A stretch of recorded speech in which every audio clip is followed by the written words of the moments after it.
Hello everyone and welcome to this lecture. I'm super excited because right now we are going to learn how to build, train and deploy machine learning models at scale using Amazon SageMaker. So here is Amazon SageMaker, okay? And what I'm going to do right now is that I'm going to show you guys two ways of loading our Jupyter notebook and basically starting to run the Jupyter notebook that I provided to you guys in the course package. So the first way of doing it is we're just gonna stick with instantiating a notebook instance. So that will be the first route, okay? And then the second route will be using Amazon SageMaker Studio.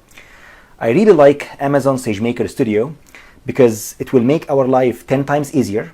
And throughout the course, I will show you guys that we'll basically be using most of the time SageMaker Studio, but sometimes I'm gonna shift back and use just basic notebook instances. So let's get started with the first route. So first, if you guys can see here, on the left-hand side, you will find we have ground truth. And ground truth is a service within SageMaker that allows you to basically label data set. So you can label, for example, images, you can okay, and we're not going to be doing that in this case study. So we're going to assume that we're going to be dealing with already labeled data. So we already have the inputs and the output data. The second step here is we have the notebooks. So here you can instantiate our notebook instance, and I'm going to show you guys how to do that. And here you can take a look at all our training jobs. So you can check out the algorithms, training jobs, and you can also kick what we call it a hyperparameter tuning job. And we're actually going to perform a hyperparameters tuning job in project number 3. So hang in there. We're going to do that. Going to be tons of fun. And what we could do after we train the model, we generally deploy that model in practice. Okay. So when we deploy the model, we create what we call it an endpoint. Okay. So once you have that endpoint, then you can start to make inferences based on that endpoint. You can actually invoke your endpoint, basically make predictions based upon it, and receive the feedback. And I'm going to show you guys how to build and how to deploy endpoints in this project. You will find that there is a tons of other features here. So there is augmented AI, and there is AWS Marketplace as well. We're not going to be covering those in this course, but the AWS Marketplace, basically you can go ahead and just leverage or use a classifier model that has already been trained. You can just use it right away, which is again pretty amazing. Okay, all right, so let's start with,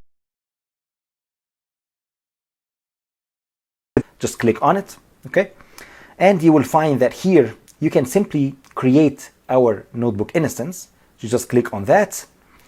And here you can name your notebook instance. So you can name it whatever you want. So for example, here I'm going to call it employee dash linear learner. Okay.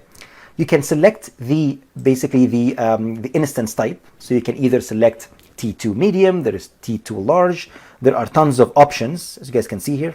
We have compute optimized. We have accelerated computing. There are tons of options available for you guys. So if you guys go here, if you follow this link, you will find within the Amazon aws.amazon.com EC2 and then instances type, you will find all the different types of instances. Again, I'm not going to cover all the instances in great details here, but I just want you guys to be familiar with it from a very high level. So we have general purpose instances. As you guys can see here, these are the T2s and T3s. They are provide a balance between compute, memory, and networking resources. And they are generally cheap, and we're going to be using them in most of our case studies. And then you will find that we have compute optimized. These are the C instances, and they are optimized for compute intensive workloads and deliver cost-effective high performance at a generally lower price compute ratio. And again, there are tons of types in here. There is C5X large, C5 large, C5 2X large, 4X, 9X, and obviously as you go down here, the cost will increase. And also we have some memory optimized instances. So memory optimized instances are designed to deliver fast performance for workload that process large data sets in memory. So if you are leveraging, for example, some algorithms that require a lot of memory requirements, then you should use the memory optimized instances. We also have accelerated computing instances, and these are primarily GPUs, and these are the P3 and P2 primarily. So P3 instances are the latest generation of the general purpose GPU instances. And when we guys cover the deep learning at a later stage in this course, I'm going to show you guys how to use our accelerated computing, and we're going to use primarily P3 and P2 instances. Okay? All right. And we also have storage optimized in here. We also have some, if you guys wanted to measure the instance performance, there's a lot of details and information regarding the instance's performance in here. But overall, we're going to stick with the general purpose. All right. So let's go ahead and select that. So let's keep it as is, T2 medium. And then what you could do here is that you can select an elastic inference as well associated with your instance. For example, I can select, let's say, EIA1 medium, okay, as an elastic inference associated with my notebook instance. Okay, so the question is, what is elastic inference? So Amazon Elastic Inference allows you to attach a low-cost GPU-powered acceleration to your EC2 instance. Simply put, instead of just having a dedicated GPU for your training, you can just simply use just a regular EC2 instance, just a basic one, and attach, think of this as an accelerator, okay? And that's what we call it, the elastic inference.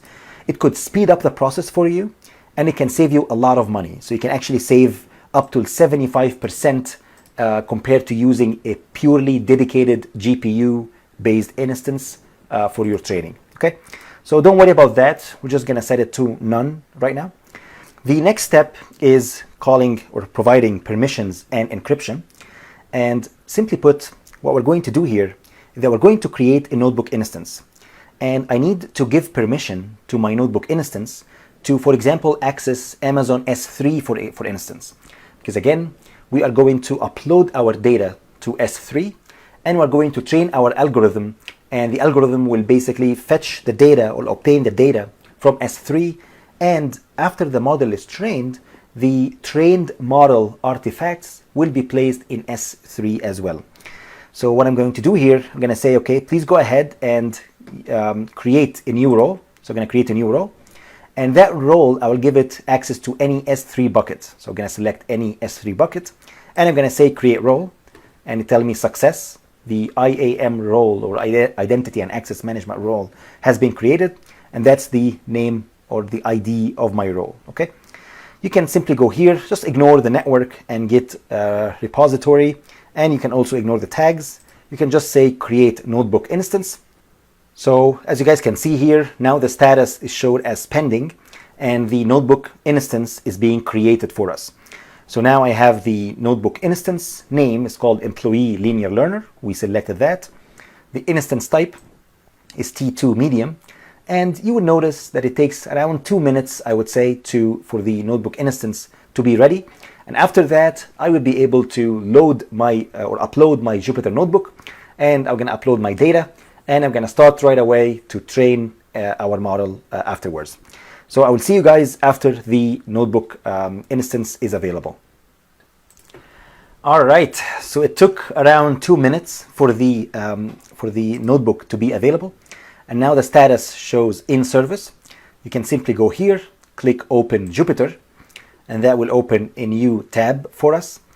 And here we go. So you guys can see here, now I have my Jupyter notebook is open, and I can simply go here, click Upload, and I can go here. You will find that in the Linear Learner, Simple, which is the first project, you should find our employee salary predictions, and you will find the salary, that's my CSV file that consists of that data.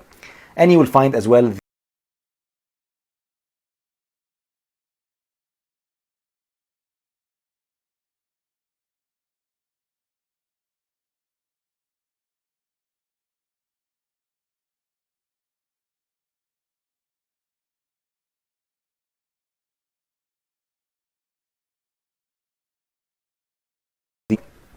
So here you have to select basically what kernel you are looking at. So you can here simply select the type of kernel that you're looking at. So either you can select Conda Python 3, or you can select as well Conda TensorFlow Python 3.6 as well. Let's stick with that one, Conda Python 3, and you can set kernel, and here we go. So as you guys can see, now I have my Jupyter notebook, and you will find that the notebook is divided into a series of tasks. I have task 1, understanding the problem statement, task 2, to import the libraries and data set, and we'll keep going. You will find that here we have task 3, perform exploratory data analysis. Keep going, and you will find here task 4, create training and testing data set. And then keep going, here we have task 5. We're going to learn how to train a linear regression model in scikit-learn without using built-in SageMaker algorithms. Okay, so that's just simply, we're going to use sklearn to do the training for us. And you guys will notice that I included a ton of mini challenges for you guys. So I'm going to ask you to pause the video and make an attempt to solve these mini challenges on your own. Here we have task 6. We're going to evaluate our trained model. Again, mini challenge. And then for task 7, and that's where we're going to train our linear learner model using SageMaker. So we're going to keep going. Here we go. Here we train the model. And then for task 8, we're going to learn how to deploy our trained model. We're going to learn how to create an endpoint and make predictions based on it. And that should conclude our case study. And basically that's how you simply load or create your notebook instances just the regular way, just with the basic way within SageMaker. So in the next lecture, what I'm going to show you guys is how to use or leverage Amazon SageMaker Studio to do pretty much the same thing. We're just going to learn how to create or how to upload our Jupyter notebook in there and how to run our Jupyter notebook. And I'm going to show you guys as well that we're going to stick with Amazon SageMaker Studio specifically in this case study. So we're simply going to ignore this one. We're going to stick with Amazon SageMaker Studio. So please stay tuned and please enjoy AWS SageMaker practical course. And I will see you guys in the next lecture.